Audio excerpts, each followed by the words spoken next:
Hi students, welcome back to geology. Today we are going to be diving into the world of earthquakes, looking at built-up tension when the earth holds a grudge. So let's start off. What is an earthquake? An earthquake is any shaking of the earth's crust. So when you feel ground shaking, it's considered an earthquake. Most of these are caused by fault motion, although there are a few exceptions. We can get earthquakes from things like volcanic eruptions as well. If the landslide's really intense, you might get an earthquake there. Any kind of ground shaking is considered an earthquake. So when the earth quakes, it's considered an earthquake. They happen every day somewhere on Earth. Sometimes they're really, really small and sometimes they're really large.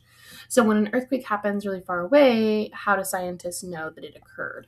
So we're going to talk about how scientists understand earthquakes and what they use to measure them and all of that good stuff. So let's start with some earthquake anatomy. So we're going to start with some things that you might know. First, the plates, right? We've talked about tectonic plates already.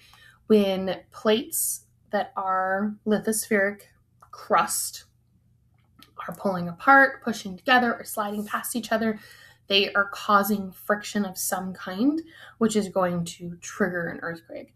So it starts with the plates moving, then the fault, which is over there on the left, fractures the rocks. And then when that happens, there's a release of energy. And that energy that's released is measured as what we call seismic waves. So it's kind of like sound waves, where it's released from the fault rupture. And we can measure those, and I'll show you how we measure those in a second. Where this happens is either the epicenter or the focus. Now, the difference between the two, you've probably heard epicenter in the news. That is the location of the origin of the earthquake on the surface of the earth. Technically, most earthquakes are not originating on the surface. A majority of them happen deep within the earth. And this point is called the focus. So the focus is the point of origin inside the earth where the fault ruptures. The epicenter is directly above that point on the surface. Okay, so let's take a look at seismic waves. Seismic waves are the physical representation of energy released by the elastic rebound of rocks. So when the rocks break and they fault, that energy is pushed outward from that point in all directions, and we can pick them up. There are a couple of different types, body waves and surface waves. Body waves are internal to the earth, so they happen in the body of the crust. There are primary waves and secondary waves. Primary waves are compressional motions. We call them P waves for short. So they provide compression. Okay, so they move like this. So imagine if you took a slinky, grouped it together, and then pushed it outward. That's what a primary wave does. Secondary waves are our S waves or our shear motion, and they move more like a snake. So if you take a slinky and you rotate it like this, that's how an S wave will move through the earth. Now, the combination of those two creates our surface waves, which happen on the surface, which is what you would feel, and we call those Love and Rayleigh waves. Okay, so let's take a closer look at how those are measured, and then we'll take a closer look at each individual wave and how it moves. So, seismic waves are measured with seismometers. They create seismograms, which is what that piece of paper there is with the red line.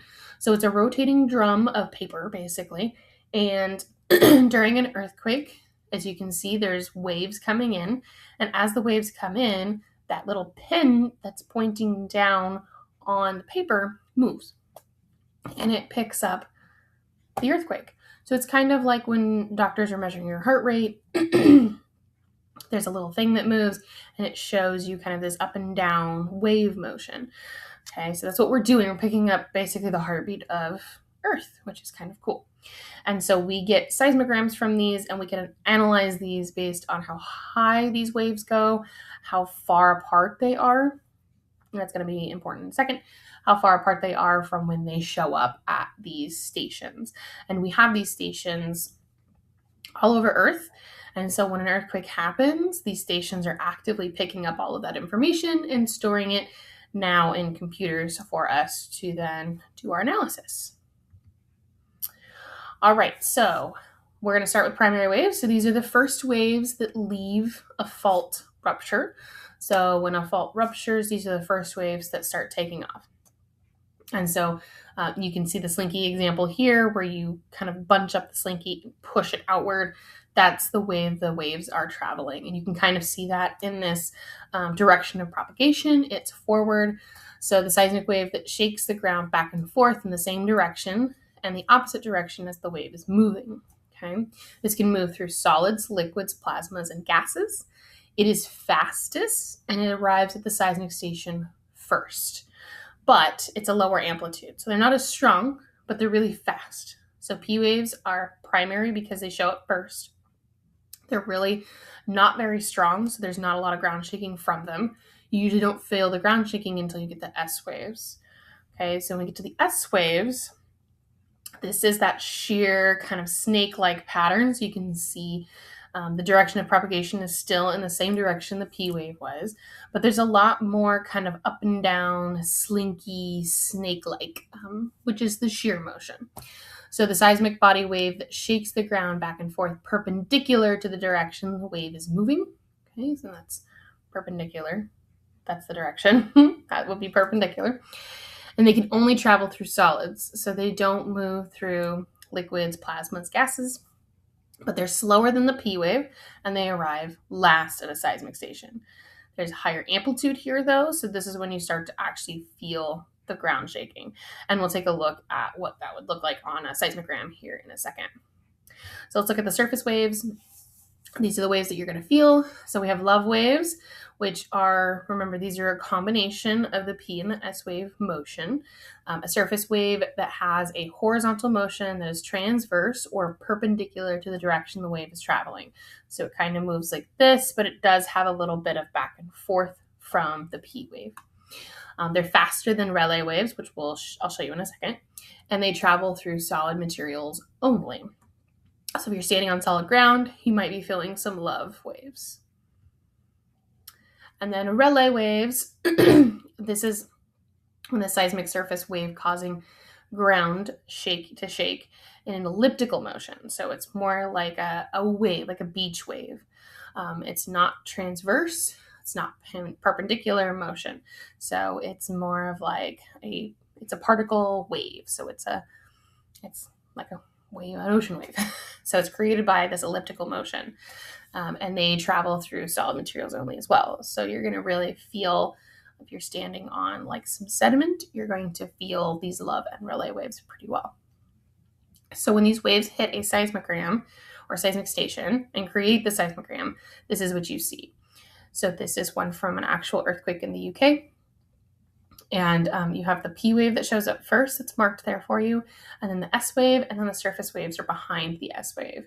So the surface waves generally show up by the time the S wave is there. Sometimes there is a delay, but depending on how close you are to the earthquake, which we'll look at in a second, they might be closer together. So when the P wave arrives, we like to mark what time that was. And when the S wave arrives, we mark what time that was. The difference between the two we call the lag time. And that's really helpful for when we're trying to figure out how far apart we are from the epicenter or the focus of the earthquake. So when we look at lag times, we can look at the difference between their arrival times. So here's 3 seismograms that have 3 different lag times. So remember, the lag time is the difference between the arrival of the P wave and the S wave at a seismic station. So for example, seismogram A has a 3-minute lag time, B has an 8-minute, and C has an 11-minute. Now, the increase in lag time means that you're going further and further from the epicenter. So essentially, the S wave gets slower and slower and slower as it moves away from the epicenter. And so the difference in the arrival times between the P wave and the S wave increases. Okay, so increased lag time leads to a further distance from the epicenter of the earthquake. And this graph kind of shows you what that looks like. The time elapsed there on seismogram A means that it's only 1,500 kilometers from the origin of the earthquake, the focus or the epicenter. And then as you move into seismogram B, because it's an 8-minute interval, we're looking at something like 5,600 kilometers, okay?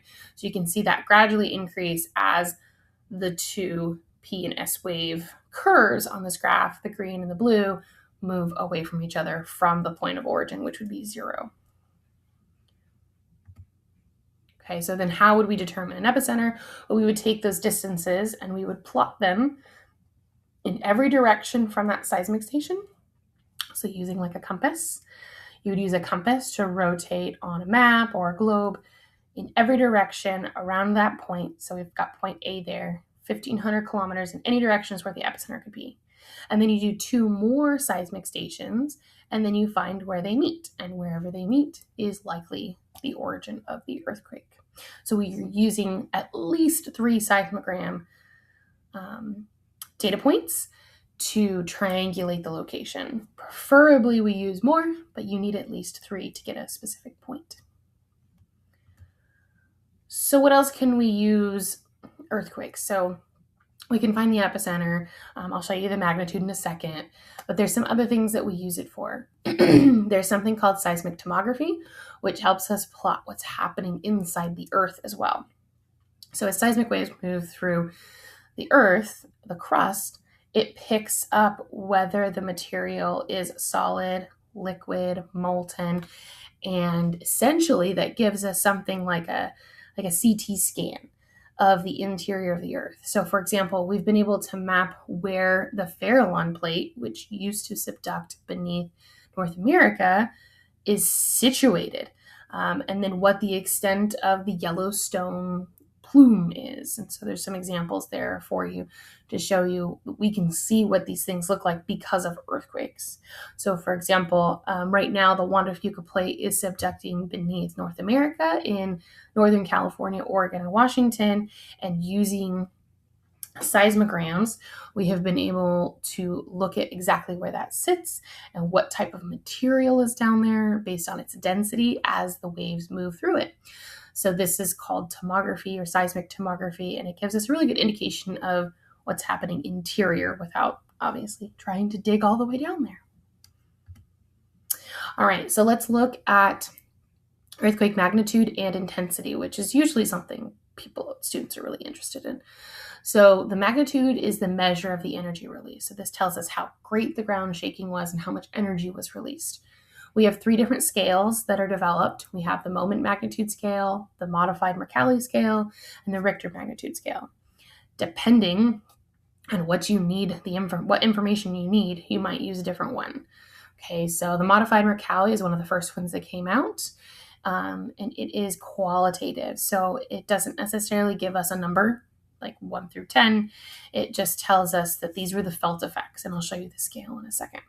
Moment magnitude and Richter magnitude are both quantitative, so they give us a number. Richter magnitude scale is a little bit easier to work with. You'll work with that in lab a little bit. The moment magnitude scale is more accurate, but it takes longer to calculate than the Richter magnitude.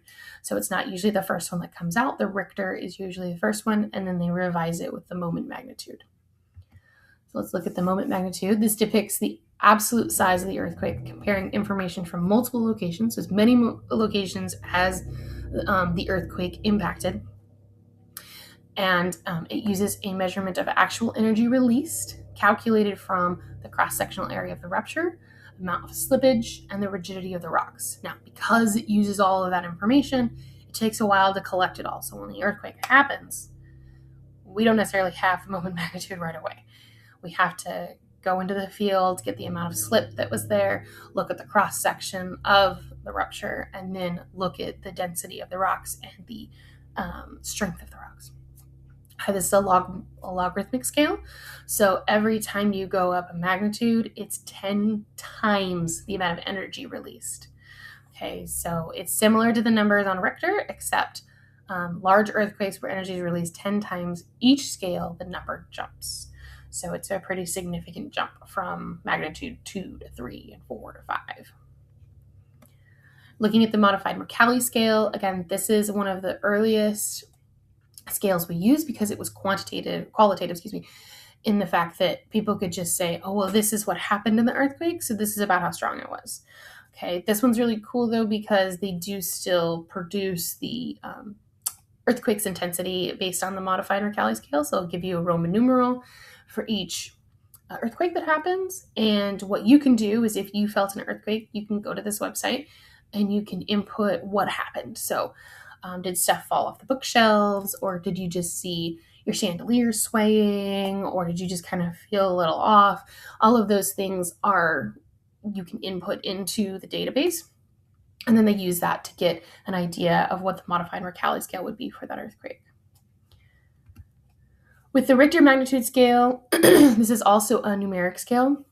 It's also logarithmic, so every time you increase from 1 to 2 to 3 magnitude, you are looking at a 10-fold energy increase. And with that, we can use our distance or our lag time and our amplitude to figure out what the Richter magnitude scale would be. So this is something that you'll practice in lab, where you take either the distance or your interval between the P and S waves. You plot that on the left-hand side here, and then you plot your amplitude on the right-hand side. You draw a line between the two, and that tells you what the Richter magnitude is. Now, obviously, that isn't as accurate as going out and measuring how much slip there was, looking at the rock type, all of that stuff. But it's a good kind of quick and dirty way to get an estimate on what the magnitude of that earthquake would be. This is a slide that gives you all of the largest earthquakes on Earth. And as you can tell in this graph down here, the amount of energy released is increased with the higher Richter magnitude. So Chile is the largest earthquake that's ever happened on Earth at a 9.5 in 1960. So this is since we have recorded earthquakes. Okay, so the entire history of the Earth might have hit something larger, but we weren't recording earthquakes the entire history of the Earth. So keep that in mind.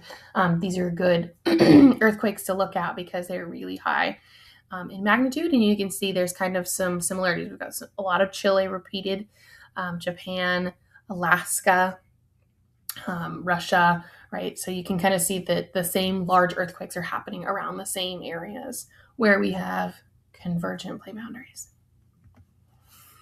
All right, so some final thoughts. Fault ruptures create earthquakes. Faults are created by plate tectonics, so kind of stacking all of that up. Earthquakes are a release of energy from the motion of fault movement. The largest earthquakes on Earth are near subduction zones, so like I just said, the convergent plate boundaries. So I'm going to leave you with this thought. Why do surface waves usually cause the most damage versus our body waves? So think about where they occur and how they move. I will see you guys in the next video. Bye.